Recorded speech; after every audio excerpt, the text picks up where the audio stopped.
দৃশ্যটা দেখে একটা জিনিস আমার মনে পড়েছে, একটা মোটিভেশন লাইন মনে পড়েছে আমার দৃশ্যটা দেখে। একবার একটা সিংহের বাচ্চা ভেড়ার দলে মিশে গেছিলো, ঠিক আছে? তো সেই রকম এখন ছাগলটার দলে মিশে গেছে বিড়ালটা কী ভাবছে যে আমি ছাগলের মতোই, ঠিক আছে? ও কিন্তু ওদের মতোই খাচ্ছে, ঠিক আছে? কিন্তু যখন ওর প্রতিবিম্ব দেখা যাবে তখন, কারণ নিজের মুখ কোনো দিন নিজে দেখা যায় না, নিজের মুখ দেখতে গেলে লাগে একটা আয়না, ঠিক আছে? তো বিড়ালটা নিজেকে ছাগলের বাচ্চা মনে করছে।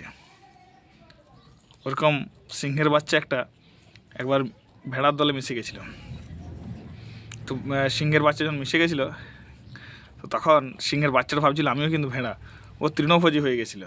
কিন্তু যখন সিংহ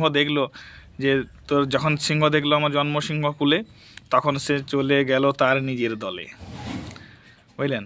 তো এইভাবেই মানুষও প্রাকৃতিক আমাদের যে রূপ, আমরা সিংহ হয়ে পরে ভেড়ার দলে মিশে গেছি, এই জন্য আমাদের এই পরিস্থিতি। এটা কিন্তু একটি উৎসাহমূলক গল্প।